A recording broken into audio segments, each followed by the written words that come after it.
నిన్న ఒకటి బాగా వైరల్ అయ్యింది. ఏంటి అంటే నెదర్లాండ్స్ ప్రధానిగా 14 ఏళ్ళు సేవలు అందించిన మార్క్ రుట్టే ఇటీవల ఎన్నికల్లో ఓడిపోయాడు. అది అందరికీ తెలిసినటువంటి విషయం. అయితే కొత్తగా ఎన్నికైన డిక్ షూఫ్కి అధికారికంగా బాధ్యతలు అప్పగించినటువంటి మార్కు ఓ సాధారణ పౌరుడిగా సైకిల్ తొక్కుంటూ వెళ్ళిపోయాడు.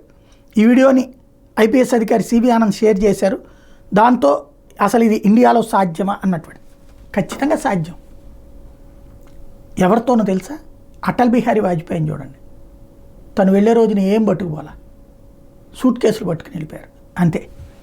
అదే సందర్భంలో అద్వానీ తన పని తను అంతే. వాళ్ళలో ఎక్కడన్నా మనకి కోట్ల రూపాయలతో రాజకీయాలు నడపాలనుకుంటున్నటువంటి లక్షణాలు కనిపించినాయా? జార్జ్ ఫెర్నాండెస్ ఎలాగా ఏమైంది? పోనీ వారసత్వం కథలేమన్నా నడిచినాయా? ఇవాళ నరేంద్ర మోడీ, యోగి ఆదిత్యనాథ్ వాళ్ళ కుటుంబ సభ్యుల పరిస్థితి ఏంటి?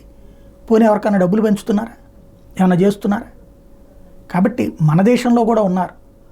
కాకపోతే మన దగ్గర స్పెషాలిటీ ఏంటంటే వాళ్ళ యొక్క ఆ మంచితనం, లేదంటే వాళ్ళ యొక్క ఆ నిరాడంబరత మనకి నచ్చట్ల. దాంట్లో ఆడంబరత ఎతుకుతున్నాం. ఆడంబరంగా వ్యవహరిస్తూ నిరాడంబర నాటకాలు ఆడేవాళ్ళని ఆదరిస్తున్నాం. అది విశేషం.